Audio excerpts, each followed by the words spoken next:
In the previous lecture, we talked about different functions of warehouses, and when we talked about their associated costs and time spent in these activities, we said that besides order picking, receiving and shipping operations also take a lot of time and takes much of the cost of the warehouse operations.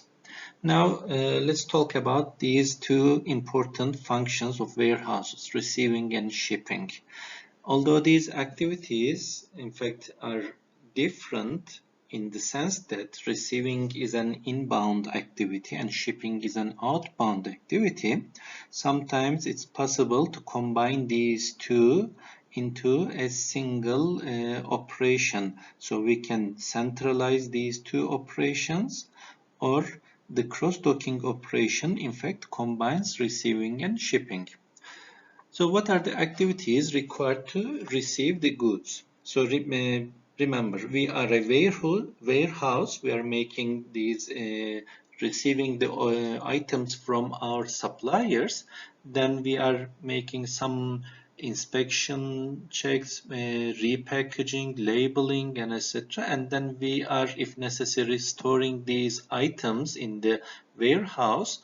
And then whenever there is a demand from our customers, we collect these items in the necessary amounts and maybe again pack them and send them to our customers. So receiving operations deal with our suppliers. Okay? So when a supplier sends its items to us, usually they use trucks, and sometimes these items are coming from the same city in, for example, a few hours, but sometimes it's coming from offshore, so it's coming in weeks, or sometimes it's coming from a distant city in days. Okay, so usually we don't know when exactly the trucks will reach to our warehouse, and we will talk about this, how to schedule these shipments as well. But the thing is, when the trucker is on the road, he notifies the warehouse in advance, and he gives a possible arrival time and date. Okay? So we may ask him as soon as he left the supplier, he may contact the warehouse, or when there is a certain amount of time to reach our warehouse, the tracker notifies the warehouse. Okay.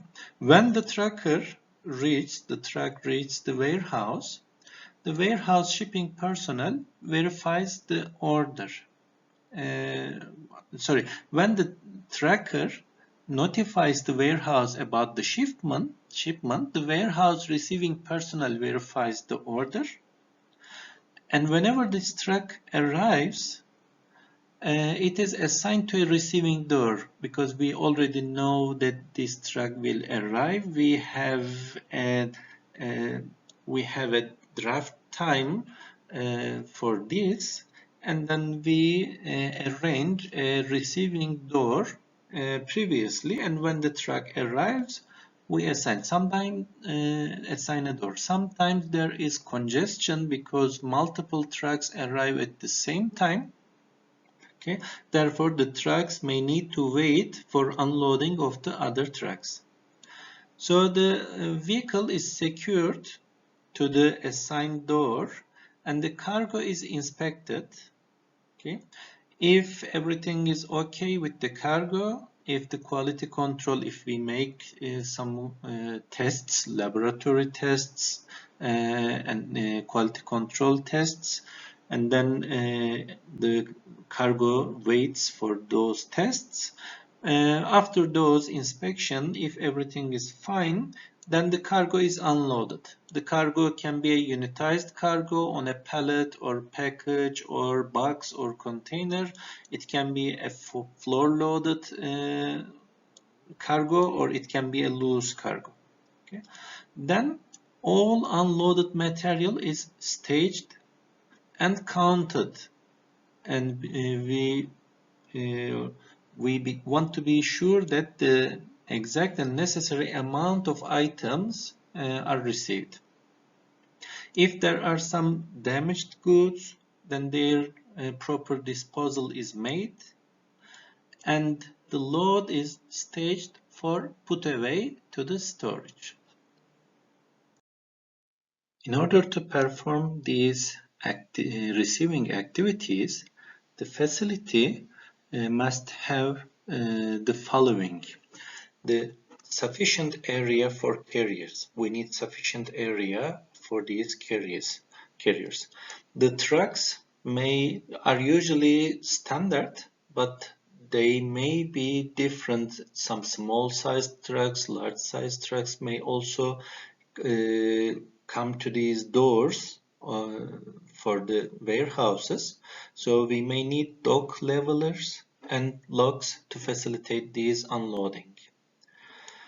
After unloading the items, we may need to palletize or containerize the goods. So we need a sufficient area to perform these activities. Before dispatching, before put away operations, before moving items to the storage, we may need a sufficient area to place the goods. And also, we need an information system to allow for report generation. Okay, so this can be advanced ship notice and electronic data interchange. Okay, so these kind of information systems allows us to generate the reports. With electronic data interchange, we can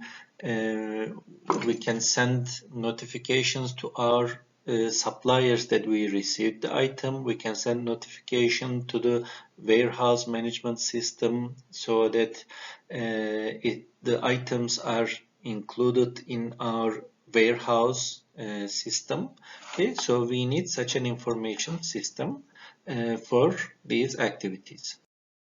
On the other side, the activities that we need to perform to ship the goods include accumulating and packing the order, staging and checking the order, then reconciling shipping release and customer order, spot and secure the carrier at the dock, position and secure dock levelers and locks, load the carrier, and dispatch the carrier.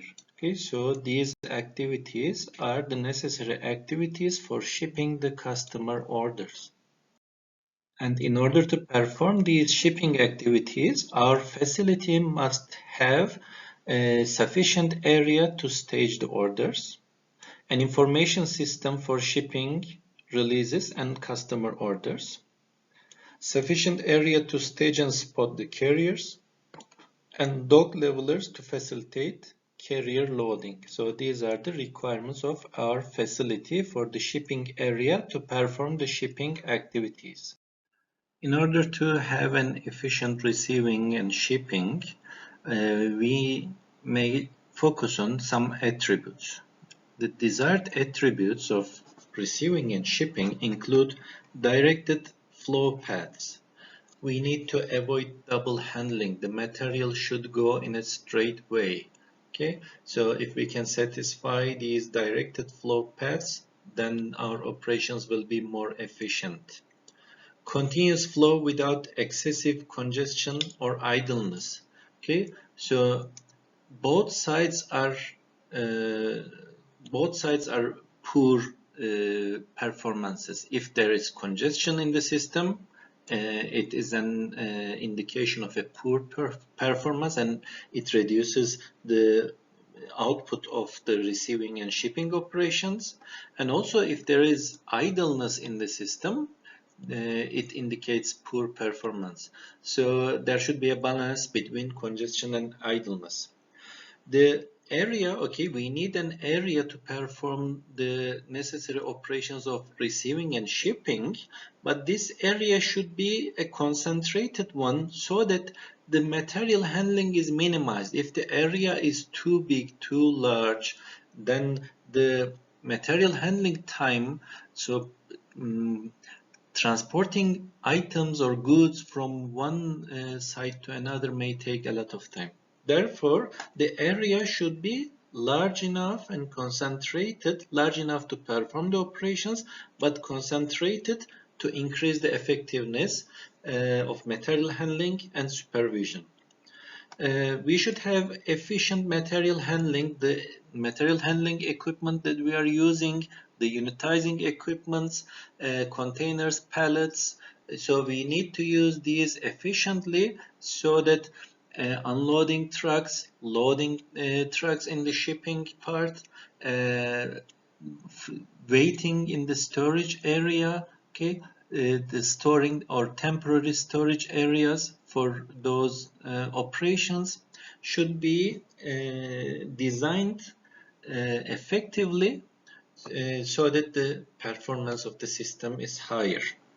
We need safe operation, safe with respect to the operators, equipment, and the goods. So the goods should not be damaged.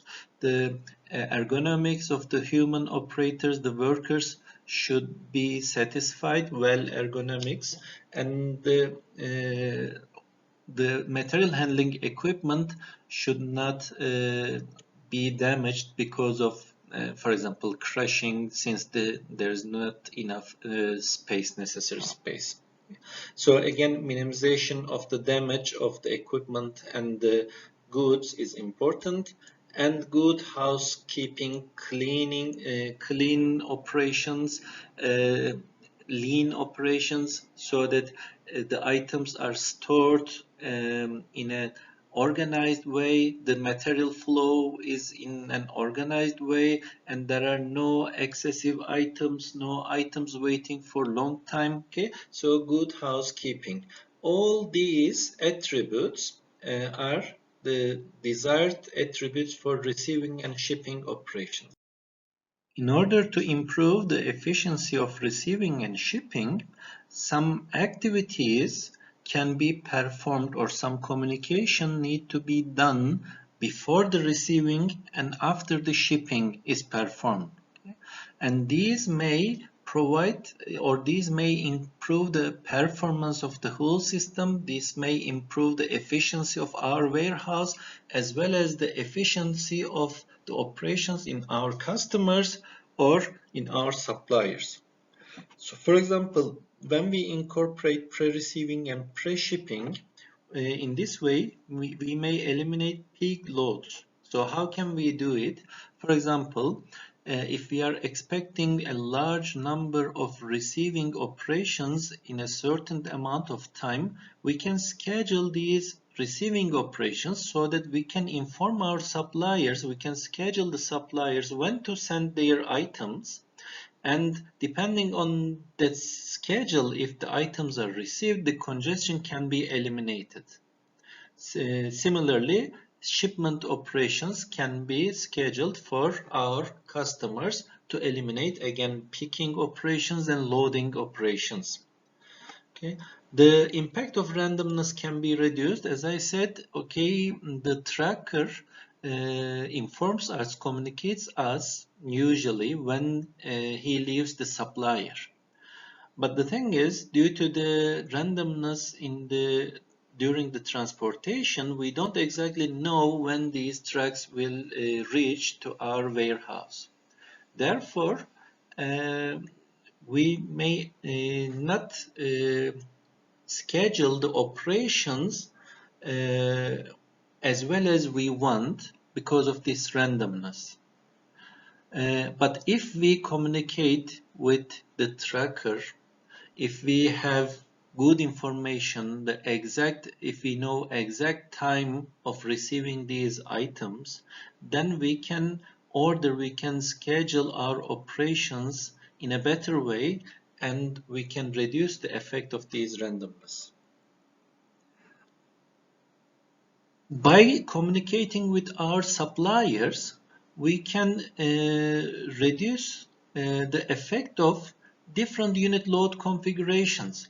So, for example, our customers, our suppliers may use different type of pallets, different types of boxes, containers, and the labels, the barcode or RFID tags that they are using in their system can be different than ours. Okay? So when we receive these items, we may need to repack them or relabel them, okay, and or reunitize them, and this is an additional operation in our system which reduces our performance, which reduces the throughput rate.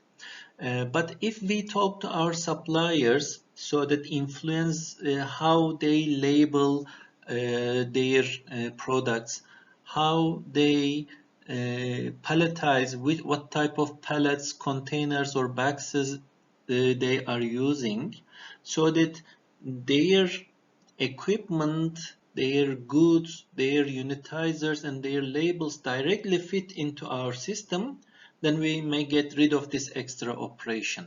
Okay? So by such communication between the suppliers and us, we can increase the performance of our receiving operations. A similar thing appears on the other side. Okay, the supplier also may influence our operations so that we use exactly the same type of boxes, pallets, unitizers, and labels so that our customers use, and by this way our customers will be satisfied more. We can use the same information system or a same interface inside these information systems so that the data exchange will be systematic and more efficient. So, for example, our customers or our suppliers may use a database system which includes different fields, different attributes, and in our system, if we are using a different database with different attributes, then if we exchange this data first before integrating this data into our system from theirs, we may need to first adjust that data, or with hand we may need to enter the data by hand, or we need to rescan with our RFID readers or barcode readers. But in order to get rid of this system, basically we may put an interface between their system and ours so that their data directly fits into the ours and we get rid of extra operation. Okay? By such pre-receive or pre-ship operations, okay, we can increase the efficiency of both of our warehouse as well as our suppliers and our customers. Also, we can consider post-shipping activities, which means that after shipping the items to our customers, okay, so we need to have a system for returning back the empty containers, empty pallets, okay? So if we are using returnable containers or pallets, we can establish a system to take them back from our customers. Also, if for some reasons the customers reject the goods that we sent to them, then we need to have a system to take those items back, to take those goods back. Uh, Also, our carriers, if we ship these items to the customers, again, these carriers need to return back. And if they are returning back empty, it means that extra material handling cost or transportation cost. But in some way, if we combine, if we, for example, let these returning carriers to bring back the empty containers or return back some other load to the warehouse, then we may reduce the total cost of transportation. And also we may arrange the shipping schedules to our customers so that order picking and shipping operations, the necessary time is reduced and congestion is eliminated. Other than incorporating pre-receiving and pre-shipping operations, we can also coordinate the activities of receiving and production. Okay. Also production and shipping and receiving and shipping operations. So these are important aspects, especially for just-in-time production.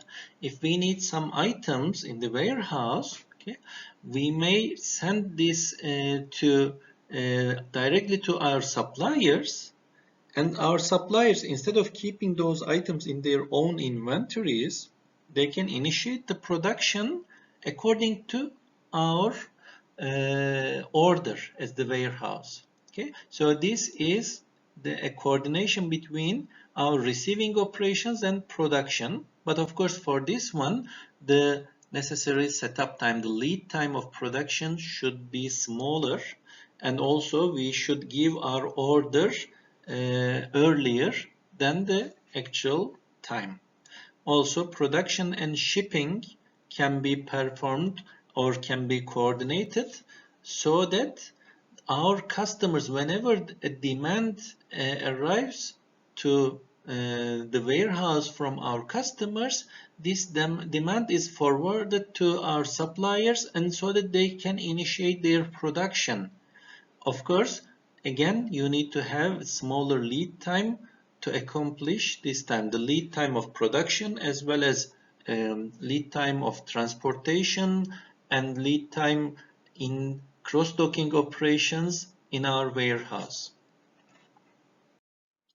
Coordinating receiving and shipping operations may improve our efficiency, but why? Why should these two operations be coordinated? Because maybe they are using common space. They are using the same docks. Because of this, we may need to coordinate these two operations. Or maybe they are using the same equipment. Same material handling equipment is used for both receiving and shipping. And then you need to coordinate so that which one of these equipments will be used for receiving and which of them will be used for shipping at what time of the day or week. Okay. Also, they might be using the same personnel so that these two operations should be coordinated. Also, we may need to coordinate these two operations because of the containers and pallets, the unitizing equipments, so that empty pallets will be returned easily, okay, and they can be sent directly from shipping to receiving. So empty pallets coming from after loading the trucks or coming from our customers can be sent from shipping to receiving, so that new items coming from our suppliers are loaded on these pallets. Okay, because of this, the receiving and shipping operations should be coordinated. This is another reason. Also, we may think about centralizing receiving and shipping. So having receiving and shipping operations at the same place under the same department. Okay. How can we do this? For example, we can ship in the morning and receive in the afternoon. We may have such a schedule. So the same equipment, same personnel, same area, everything is the same. This is the same department, but we basically say that, okay, we are going to ship the customer orders in the morning and we will receive them in the afternoon. But of course, such a centralization have its own advantage and disadvantage. And we need to consider all these pros and cons before making this centralization decision, because it may be sometimes more disadvantages to centralize this, and in that case we may have different separate places and separate equipment for these two operations. These are possible arrangements of receiving and shipping areas in an example warehouse. And these are configured depending on where the highway or the railroad passes through our warehouses. So if the highway or the railroad is on one side of the building, the warehouse, then we may have receiving and shipping operations in this way. For example, we receive the items, then we store the items, and when necessary, we collect the items in this way. And if we need to make cross-docking operations, so from receiving to shipping, the cross-docking operations are performed in this way. So in this configuration, you see cross-docking is more difficult. So there is no direct way from receiving to shipping. So first the items need to go inside the warehouse, and then by order picking, they are collected and sent to the customers. In this configuration, you see receiving and shipping are at the same place. So they are side by side. Cross-docking is very easy. But since they require, in this configuration, since they require the same area and etc., it may be difficult to manage the operations. But cross-docking is very easy in this configuration. Okay, so for example, if the highway or the railroad is in two adjacent sides of your warehouse, so this is one highway or railroad and this is the other one. In this case, you can organize, you can place your receiving and shipping departments, for example, in this way or in this way. So you see it's in the corner, so reaching these receiving and shipping from both sides is possible. Or you may have it in opposite corners in this way, so that you receive from this side and ship from this side, and you reach the road from both sides. Okay, if you are coming, if it's an inbound process, if you are receiving, the truck comes from this side, and if you are sending to your customers, then you can send it on the other side. Of course, in this configuration, the cross-docking operations requires a large distance of material transportation. In this last configuration, if the highway or the road, railroad is on two opposite sides of your warehouse, then you can configure your warehouse receiving and shipping departments, for example, in this way, or in this way, or on this way. So these show the material flow within your warehouse. These are just examples, and you may create other examples, maybe better ones, maybe efficient ones, but these figures just show you how you can arrange your warehouse, the layout, the doors, the docks of receiving and shipping in your warehouse depending on the accessibility of your warehouse. Then we can talk about some principles for receiving operations so that we will improve the performance of our warehouse. We can reduce the cost, we can reduce the time of our operations. First principle is, if you can, don't receive. So it doesn't mean that, okay, if you don't receive anything, why do you need your warehouse? Don't receive means if there are some items that makes your operations very difficult. For example, there is an item, unloading that item, inspecting that item, transporting that item to a storage space, storing that item takes a lot of time and effort. And let's say, it is very costly for you. Not having this item may be a better decision than having that item. So what you can do is you can make your supplier directly send to the customer for such items, or if you can, according to your agreement with your customer and suppliers, you may agree not to accept such items. So if you can, don't receive such items. A second principle that improves the performance, your efficiency, is pre-receiving. Okay? So in pre-receiving,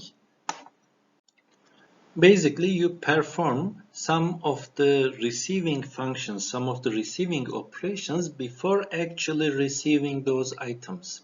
So for example, when you receive an item, you first stage those items. So you unload the items from the truck and you temporarily store those items on the floor space, and then maybe you inspect, you count, then you assign a physical address in your storage system so that you take these items and store directly in those racks, in those addresses. Okay, so in order to perform these operations, you first take the items from the truck and make it wait on the floor space, and after all those operations are finished, then you put away the items. But the thing is, in fact, you could do some of these activities before receiving them physically. You can assign an address to these items, and also you can use electronic equipment so that you can easily identify the items, easily inspect those items without staging those. Okay, so if you can use such operations and make some of those operations before physically actually receiving those items. So this is the principle of pre-receiving. The third principle is cross-docking. Okay, cross-docking is an efficient operation. We already mentioned the cross-docking. In fact, in cross-docking, what you do when you receive items from your suppliers, without storing those items inside your storage in warehouse, you directly send them to the shipping, and maybe you combine them with some other items, and then you send these directly to the customers. So since you are not storing these items, all the necessary operations for storing or put away operations, order picking operations, packaging, labeling, and etc., all those operations you don't need to do anymore. Okay, so therefore, if you can do, if there is an opportunity, then use cross-docking. The third principle is to put away directly to primary or reserve locations. In this way, you reduce the number of handling operations. Instead of first storing it at a higher level storage area, then moving it to the reserve location, then moving it to the primary location, you directly put the material into primary or reserve locations. But of course, it depends on the available space in these locations and the amount of material that you received. If the reserve and primary locations are already occupied with these items, then you cannot send them directly to these addresses. Okay?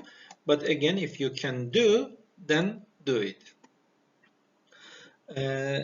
As we said, staging is an important operation which may take a lot of time in receiving operations, and also since you unload the parts on the floor space and count them, inspect them, address them, label them, maybe repack them, you allocate some space for these operations, and this may lead to congestion in the system, and the material handling equipment may not move efficiently. Okay, so if you can do, instead of staging just on the floor space, if you can stage directly in some storage locations, these may be some temporary storage locations, but they are allocated storage locations. So in fact, they are not staging area, they are storage locations. Then you can increase the efficiency of your receiving operations.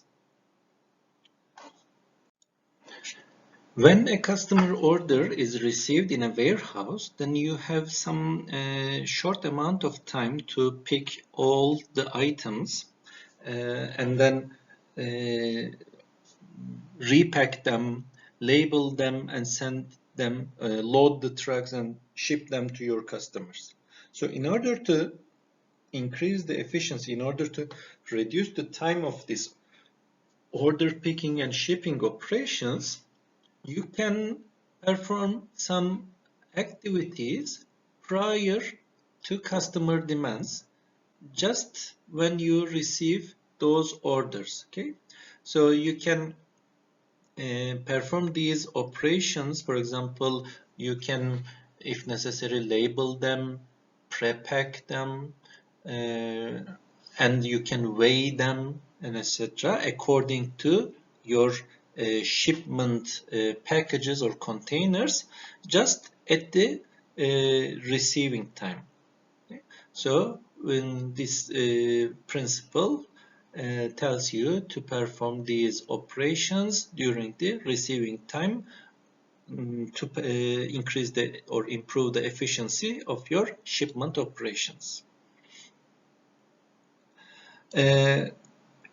After staging and inspection operations at receiving, you put away the items into your storage system.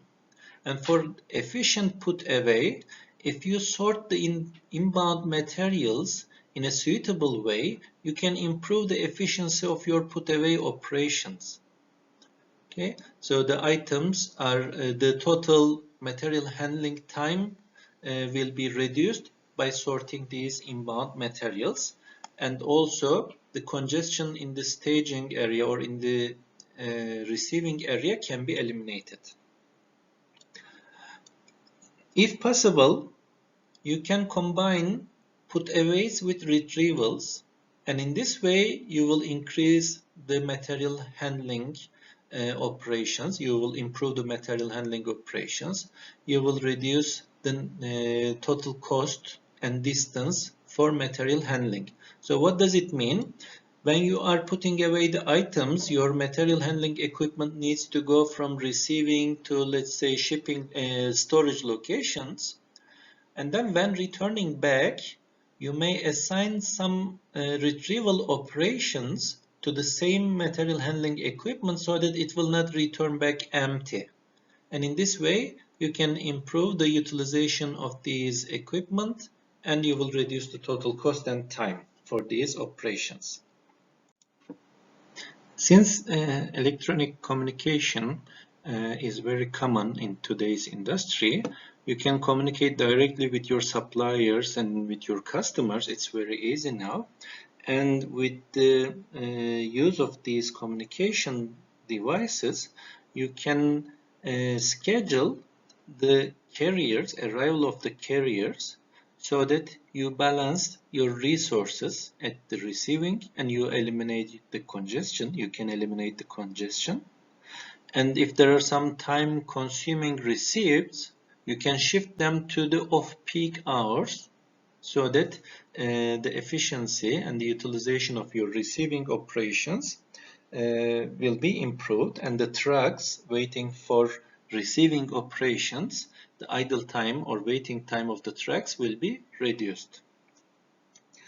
And the last principle that we will talk about is to minimize or eliminate walking by flowing inbound material past workstations. So when new items are received in these receiving departments, some operations are performed like scanning, tagging, waiting, or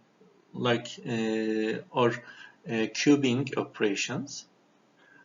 And instead of performing these operations by moving the material to each one of these stations one by one and etc., you may make the items visit each one of these stations to perform these operations, flowing through, for example, a conveyor belt.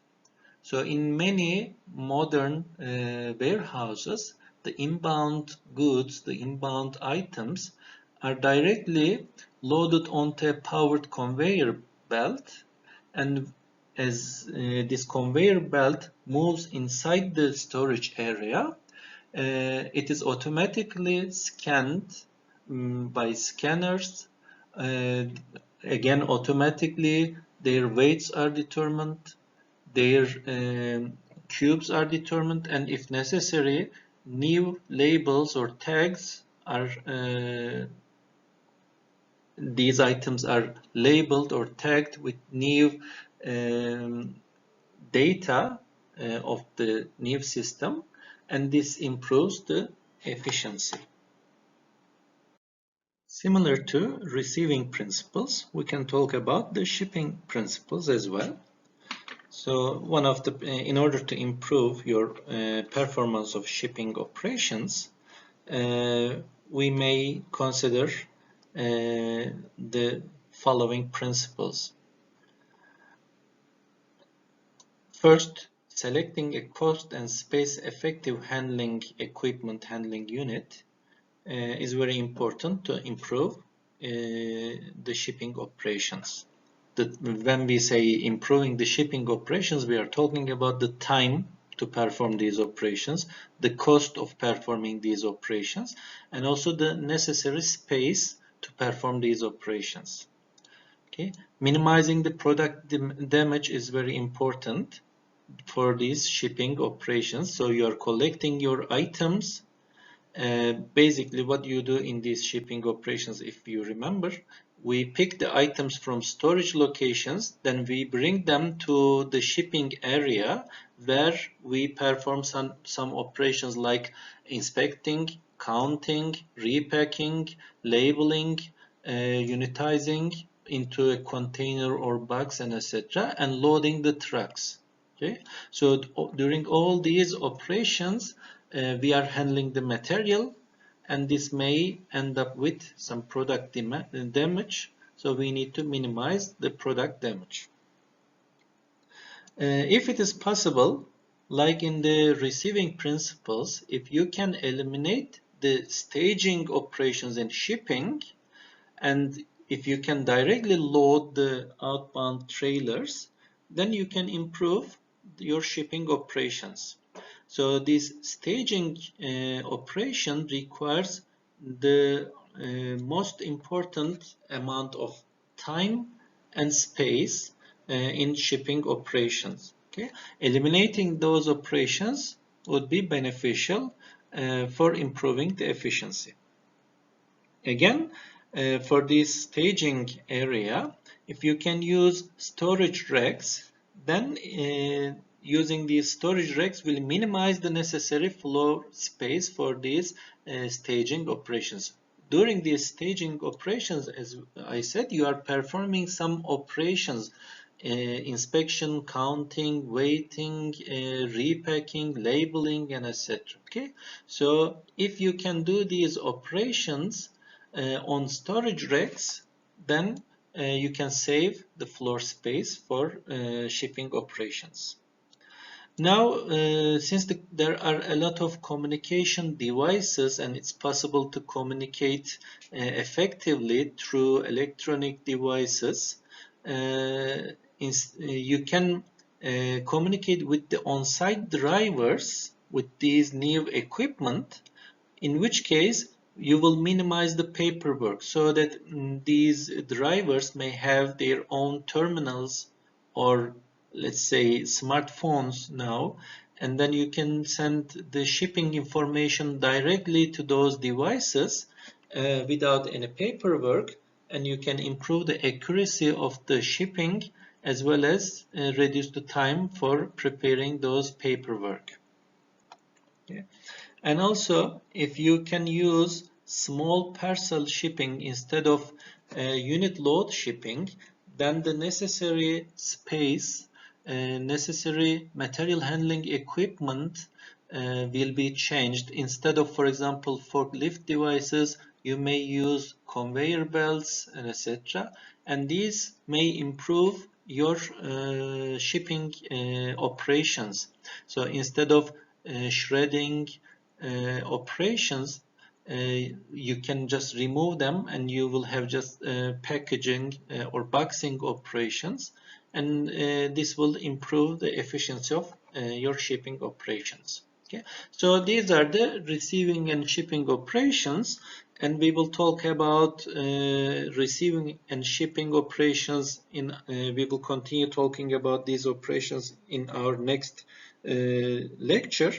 We will try to identify the necessary space, how we can determine the necessary or required amount of space for receiving and shipping in the next lecture.